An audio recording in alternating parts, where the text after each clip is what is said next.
Lucky Land Slots, you can get lucky just about anywhere. Dearly beloved, we are gathered here today to... Has anyone seen the bride and groom?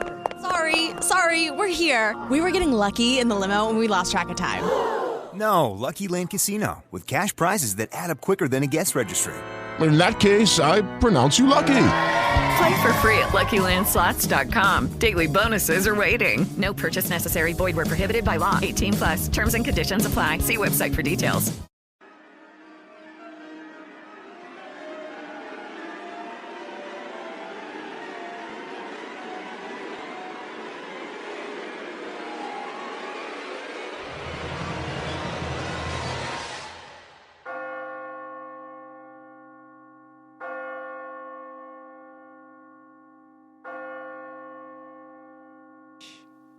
Do you hear that? Listen very closely. You've got to hear that. It's that thing that goes bump in the night. You know, that shadowy figure lurking at the end of that street or alley that just magically disappears in the blink of an eye? That gust of wind that blows past you even when it's not windy? It's the unexplained. Ghosts, spirits, goblins, and the like. You might not believe, but after this episode, you may. Recorded in SFJ Studios, listening for that gust of wind or thing that goes bump in the night. On this week's episode of the Silver Fox Journal Podcast, Unplug It. Are you ready? Let's go.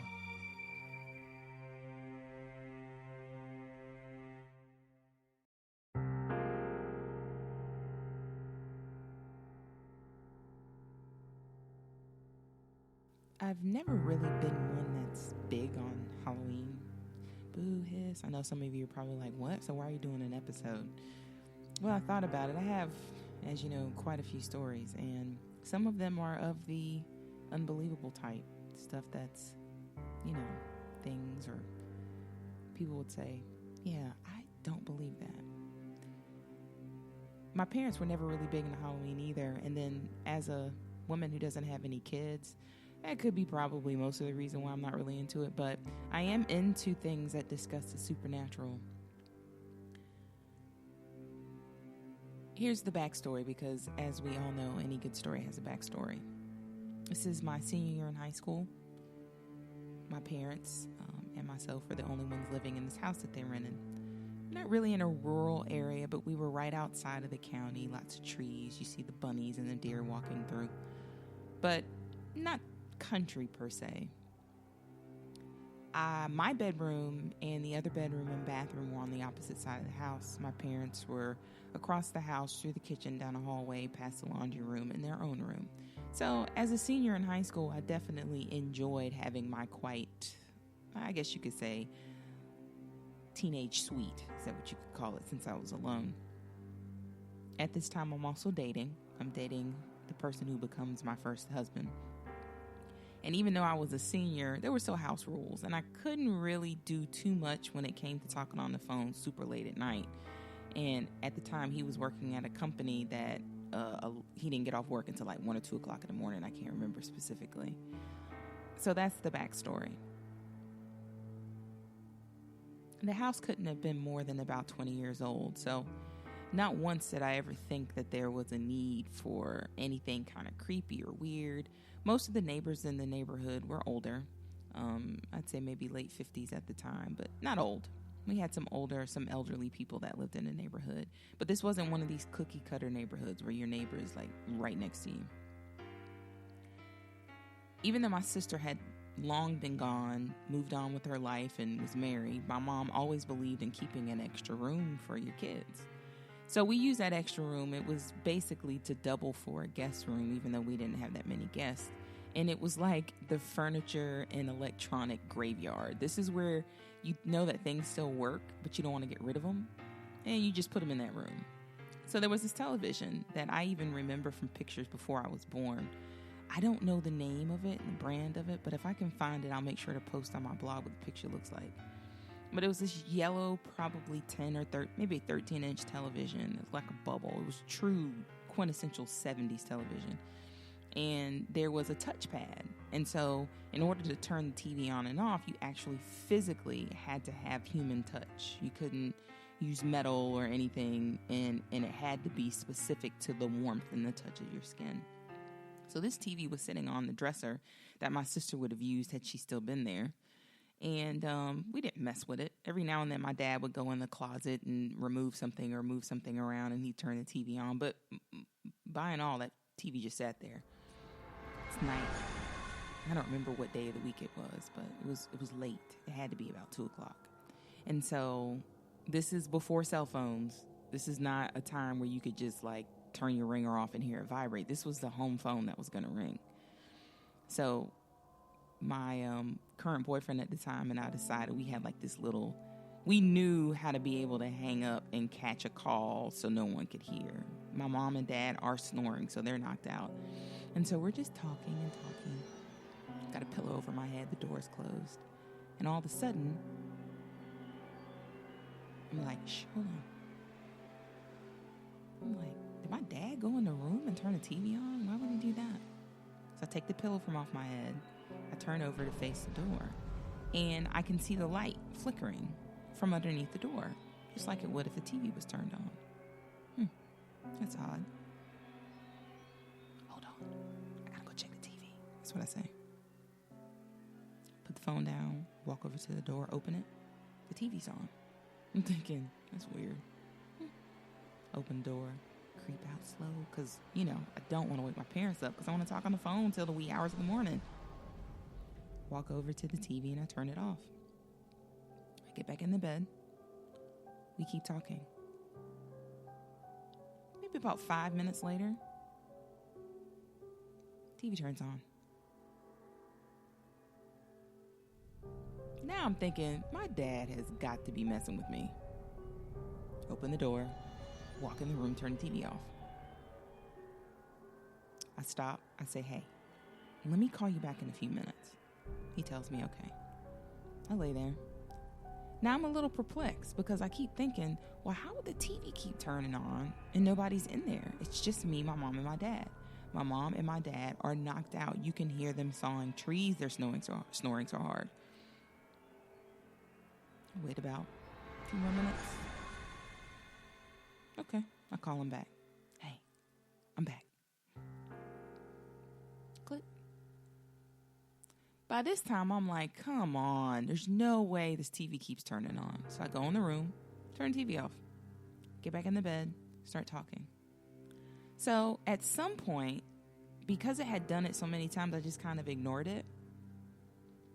And then I hear a deep voice. It's my dad. Hey, why do you turn the TV on in the spare room and you got a TV in your room?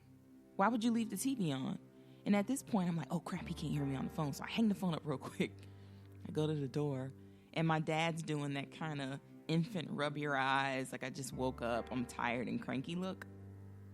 So we're both standing there, and I said, Dad, I didn't turn that TV on. It's done that a couple times. There's no way. There's no way that TV's going to turn on, LaDonna. You know you got to touch the TV to turn it on. I'm like, okay. Well, look, if you're going to turn the TV on, make sure you turn it off when you're done. And so I'm sitting there looking at him like, really, old man? Why would I do that? Like, I have cable in my room with a remote. Why would I walk into the spare room that's just like this dark, dank furniture and electronic graveyard when I have updated technology in here? It's all right. He turns the TV off. He walks down the hall. I get back in the bed. Now, I'm still waiting because I don't want to get on the phone before I start hearing him snore. He starts to snore. I pick up the phone. Hey, it's me. So we're talking. TV cuts on. I'm like, you got to be kidding me. But this time, I guess because my dad had already been startled, he pops up. Boom. We both get to about the same part of the hallway at the same time. He goes, there's no way this TV cuts on. I said, Dad, I don't know what's going on. So we stand there. And when I look back in retrospect, the temperature dropped. And it wasn't really, I don't recall it being, it wasn't winter time. It was maybe fall and the temperature was getting low, but it wasn't cold. And at that very moment, as my dad leaned over and turned off the television, we stood there and we looked at each other. looked at me.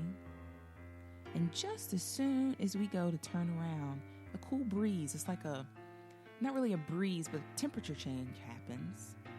And I got like a chill in me, like, ugh, TV pops on. My dad is very animated and doesn't really cuss that often. Whatever words he does use are not harsh. He might say ass or hell or something like that, but never a harsh cuss word, because there's always harsh cuss words. All of a sudden, my dad looks at me, he goes, that. He walks over to the TV, yanks it out of the wall, yanks the lamp out of the wall like the lamp had something to do with it. I have no idea. He turns around to the closet, takes a blanket, takes another comforter, takes the TV, wraps the blanket around it, takes it, puts it on the floor in the closet, throws the comforter on top of it, stands in front of it like he had mounted a wildlife kill, and goes, "Shh, I bet it won't do it now." Yawns and walks back across the house, gets in the bed. So now I'm spooked. I'm sitting here like, what just happened? I had no explanation for it. I was in high school, but my entire life that TV never turned on unless you actually touched it with your hand. Had to be your hand, a part of your body with warmth going through it. Fast forward, next morning, we wake up, and my mom's in the kitchen, my dad's in the kitchen, and I'm like, Mom, did Dad tell you what happened last night? She said, yeah, your father was telling me something, but he was saying something about the TV was turning on and off, and I was like, yeah. I was like, Mom, that TV doesn't work unless you touch it with your hand. So she says, I didn't really want to tell you guys this, but I figure now I'll share it with you. Now, see, whether people believe this or not, I do believe certain people have gifts. We also have energy fields and different parts of our environment that some people are more sensitive to. My mom is one of those people, and as a gift, she gave that to me. But at the time, at my age, I wasn't aware of that gift or how to manifest it, but my mom, of course, she was. She told me that one night as she slept. For all of you that aren't familiar and haven't grown up in the South, it's called a hag. If you get a hag on you, that's when you're sleeping and you're in the bed and you envision being able to move, but you can't. You can't talk, you can't scream, you can't breathe. We call it a hag in the South. Don't know what you call it anywhere else. But so my mom basically was like, she felt like she had a hag on her. And she sees a figure in the kitchen coming down the hallway. So because she's not afraid of things like this, she said there was a sense of fear because there was more of like impatience or something was in the air. She goes to tap my father, but she can't move. And as she sits up just enough, there is a shadowy figure, like an apparition coming down the hallway. And she said it was the shape of a man, but not really a detailed look in the face. He also was moving down the hall, but not really moving as if he were walking. She said when he got to the foot of the bed, she saw the expression on his face, and it was one of sadness. She closed her eyes and she started to pray. Dear Heavenly Father, blah, blah, blah, blah. She keeps going, she keeps going, she keeps going. She opens her eyes. The figure's gone. She said she prayed and she asked that whatever that spirit was looking for, that God guided it to make sure that it got where it needed to go or gave it some peace. So, come to find out, when she goes outside and she's speaking to the neighbor tells her that the man and woman that lived in the house, the wife died. And at some point, we weren't sure when, but the husband had died. I don't think he died while they were still living there. I think he died like right after they moved, or he could have died right when the house became available, and that's why they rented the house out. And he showed up. And so my mom felt like his spirit came back because he got lost. He didn't know where his spouse was, and the last place he remembered her was in that home. So needless to say, after this story and my mom's sipping her coffee, my dad's sipping his tea, and we're looking at her like, oh, so you didn't want to tell us that? Yeah, it freaked us out. We stayed in that house maybe I don't know, another year or so. By that time, I had graduated. It was time for me to go to college. I had moved on campus in the local university. And, life went on. We didn't really talk about it. I'm sure if my parents were to listen to this right now, they'd be like, oh, yeah, I forgot all about that. But we didn't talk about it much after that. But that was one of those moments in my life when I started to question things that I hadn't seen before, hadn't experienced, and realized that when I got older, some of these things that happen connect you to different parts of experiences that you have later in life. So you may not believe in ghouls and ghosts and goblins and spirits. That wind that blows past you might just pass it off as wind. But I will say, on that night, my senior year in high school, that was one of the first times that I thought maybe these ghost and spirit things are real. As usual, thanks for spending this 15 minutes of your life with me. You could have been anywhere else, but you decided to be here. I appreciate it. Stay tuned for next week's episode of the Silver Fox Journal Podcast. Until next time.